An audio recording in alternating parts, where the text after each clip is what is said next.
الحمد لله وحده والصلاة والسلام على من لا نبي بعده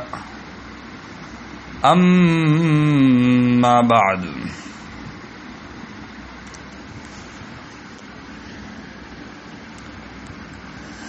باب الكرم والجود والإنفاق في وجوه الخير ثقة بالله. کتاب شروع ریاض الصالحین دیزینا مخ کی یو کم شپیتا بابون ذکر شل داغین شپیتم باب دے او دا دی باب مقصد دار سخا او انفاق کول پټولو کارون د خیر او پاره کی الله باندې اعتماد ساتل دا بنوي چې زه انفاق کوم خرج کوم مال به ختم شي کم بشي خپل اهل او عیال بچو د بارا وې سبا سکوم نا اعتماد په الله کوي الله به سره مدد کوي. نو باب الكرم والجود باب د بیان د سخا جود او کرم دواړه به ما سخا سره د تعریف تفسیر ویل کیږي. والانفاق او دارنګ خرج کول فی وجوه الخير په طریقو د خیر کی او ثقه بالله چې اعتماد با په الله رب العزت باندې وی. قال الله تعالی الله تعالی فرمای وما انفقتم من شيء فهو يخلفه اغه تاسو خر کوي سیسي فهو يخلفه د الله تعالی دغه عوض درکې تاسو ته. وقال تعالى وي الله تعالى وما تنفقوا من خير اغه تاسو خرج کوي څه خیر فلانفسکم تاسو خرج کوي د پاره د خپل نفسونو د فائدې دا غي فائدہ تاسو نفسونو ته چي دي رسي. وما تنفقون تاسو خرج کوي الا ابتغاء وجه الله مگر د پاره د لټولو د مخد الله تعالی د الله د رضا د پاره. وما تنفقوا تاسو خرج کوي من خير سسيد يوفى اليكم پورا بدر کړي تاسو ته دغه بدلا وانتم لا تظلمون تاسو باندې ظلم نشي. وقال تعالى وي الله وما تنفقوا من خير ايتاس خرج کوي څه خیر فإن الله به عليم بس الله باغي باندې پوه دی. د ټولو آیتونو کې الله رب العزت چې ترغیب ورکړي انفاق ته او دارنګي داغه بدله ذکر کوي چې دنیا کې هم الله داغه عوض درکړي او آخرت کې او داغه فائدہ ستاسو نفسونو ته رسیږي او تاسو ته الله پورا بدله درکړي ځکه الله بچا ظلم نه کوي داغه نه کمی دا چي نه کوي. وعن ابن مسعود رضي الله عنه وعبد الله بن مسعود رضي الله عنه نقل عن النبي صلى الله عليه وسلم نقل كي النبي صلى الله عليه وسلم قال نبي السلام اللي لا حسد الا فتنتين نشته حسد مگر په دو سيزونو کې رجل يواصل ذاته الله مال الله ورته مال ورکړي فسلته دې مسلط کړي علی هلاکته داغه په خرج کول فی الحق بحق ورجل بلا سره دې آتاه الله حکمتا الله ورته حکمت ورکړي فهو يقضي بها چې دې فیصله کې پاغي ويعلمها او دارنګي خي خلق ته ومعناه معنی دې ينبغي مناسب دي الله يغبطا چې پسخیدل نشي يغبطا احد پسخیدل نشي او کستا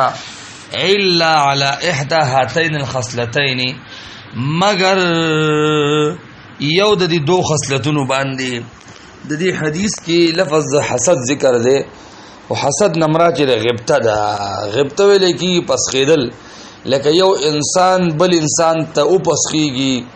دنیا مالونو کی دنیا لالچ کی دا نه کوي. دغه قران کې الله وی ولا تمدن عينيك الى ما متعنا به ازواجا منهم سترګي موږ دا غستا چې فائدہ ورکړم باغې سره مالدار ہوتا.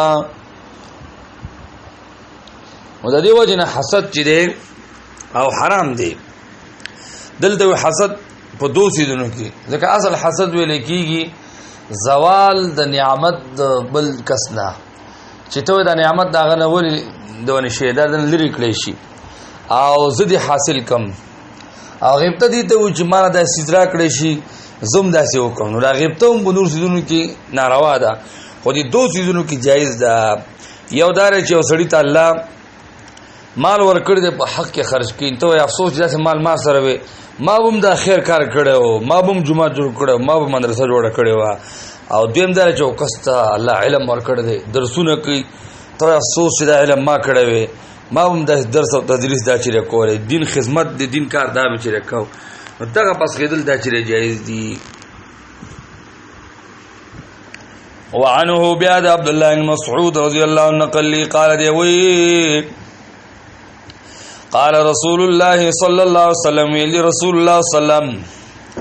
ایکم مال وارثه کوم یو استاسنا چې داغه د وارث مال هغه احب الیه ډیر محبوب دی هغه ته مم ماله داغه مالنا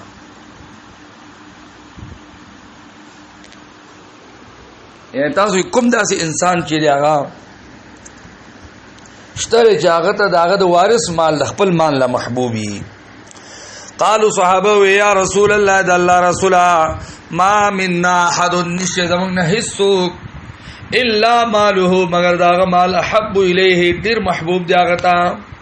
د وارث مال زوی دی بچی دی هغه ته دومره محبوب نه زمره خپل مال ورته محبوبي قال نبی السلام فإن ماله ما قدم ومال وارثه ما اخر مال د سړي خپل هغه ځان نه مخکې ولېګد الله په لار کې ورکه خرچ کو او د وارث مال هغه دی چې روستو کوم چې د پرې خود ځان نه د دې حدیث مطلب دا دی چې ستا مال دغه چې ته خرچ کې او د الله په لار کې ورکی په خپل یو خل کبل حدیث کې ذکر دی ستا مالدار عقل تفاف نه تارته او خوري فانی کې لبس تفاف له تواغوندي زوړ کې او تصدق ته د الله په لار کې صدقه کې او د دې وجه استخپل مال له دنیا کې در سره په دې کې ستا هغه چې خپل ژوند نه مخکې د الله په لار کې ورک او ته فائدہ او رسوله اوس کوم مال چې تا نشاته پاتې کیږي او ته مړ کیږي دا خو مال نه د وارث مال له نو څنګه دې سره مینه محبت دا چې راکای نو اصل کې ته مثال طریقې سره وضاحت د پاره دا ذکر شو دا روایت امام بخاری نقل کړ دی وعن عدي بن حاتم رضي الله عنه وعدي بن حاتم رضي الله عنه قال ان رسول الله صلى الله عليه وسلم يقين رسول الله صلى الله عليه وسلم قال ویلی اتقوا النار ويرګه د ورنا ځان بچکه د ورنا ولو بشق تمرت نگر کو یو پوسټ کې د کجوري مطلب دا د الله بلاره کې صدقه ورکای صدقه په وجوانی الله انسان د ورنا بچکی اگر که معمولی صدقه لکه کجوري دانه داغه وشلې داغه معمولی پوسټ کې ټوټه چاته ورکی دام انسان د ورنا چره بچکی دا حدیث بخاری مسلم نقل کړ دی